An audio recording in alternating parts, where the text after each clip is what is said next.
Hi everybody, welcome to my live.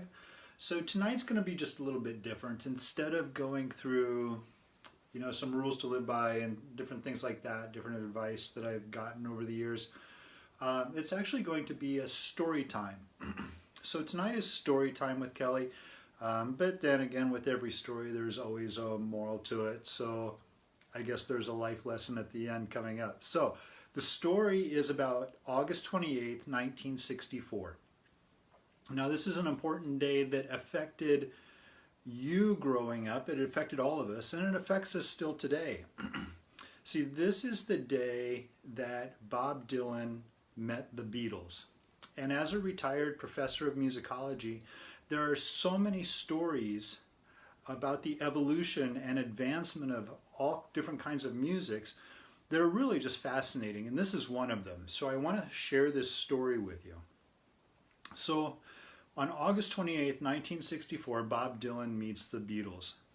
Now, famous people meet famous people all the time, and it's never a big deal, but this one was actually a really huge deal. But to understand that, we need to backfill just a little bit. See, up until this point, Bob Dylan was the epitome of folk music. What was folk was Bob Dylan. What was Bob Dylan is folk music. He was the leader of this movement through the early 60s, late 50s, early 60s. And he had such a huge following.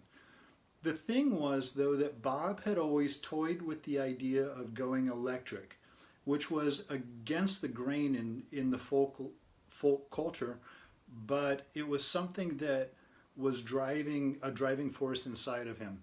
He waded into the waters just a little bit, but never really submerged himself at all.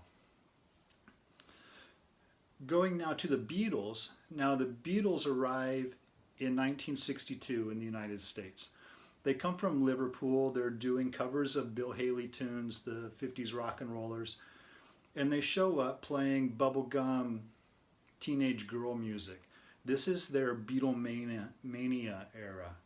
So the Beatles' career is really relatively short, from 1962 to about 1970, if you're pushing the boundaries. So 8 years is the extent of the Beatles' career. But no band progressed so much, so quickly than the Beatles did. So we're doing Beatlemania, teeny girl music, and they're doing their thing. Now, the Beatles knew Bob Dylan and were familiar with his work and respected him greatly. Bob Dylan, likewise, knew of the Beatles' work and respected what they were doing greatly. So they were kind of idols of each other.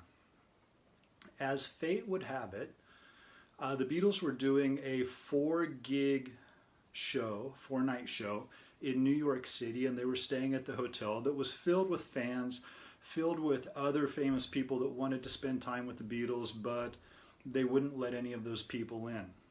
A mutual friend of the two parties arranged this meeting between Bob Dylan and the Beatles.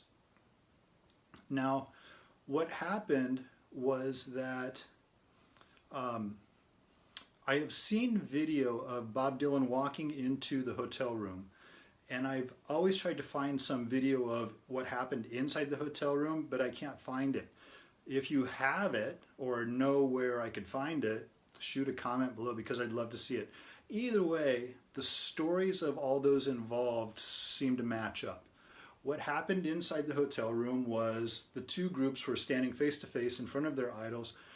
They were a little bit nervous, and so Bob decided to lighten the mood just a little bit and get everybody loaded.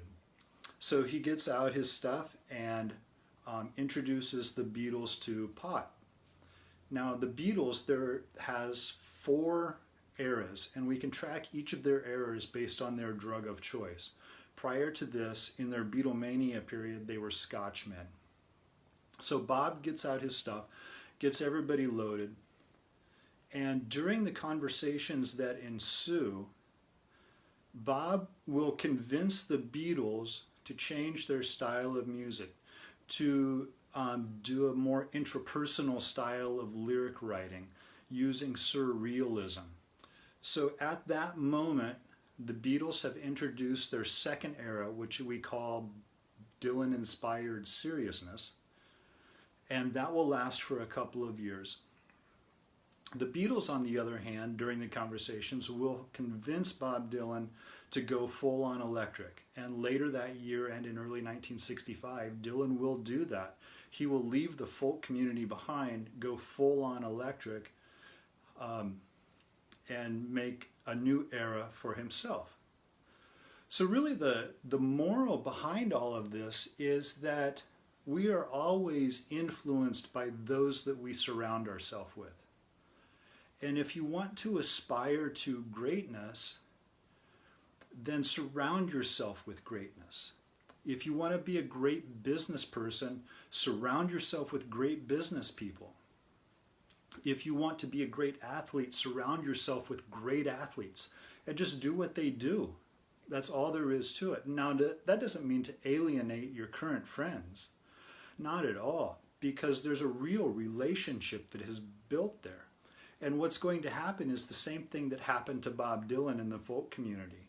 He left the folk community and went electric, but what happened to folk music? It followed right along. So when you surround yourself with greatness, not only are you building yourself up, but you're building up all of those around you. It's a community effort, but open yourself up to the world and the universe will speak to you. You just have to let it in. That's all I have for you tonight. Just a quick story with Kelly. And I hope you guys have a fantastic rest of your week, and I will see you soon. Thanks. Bye-bye.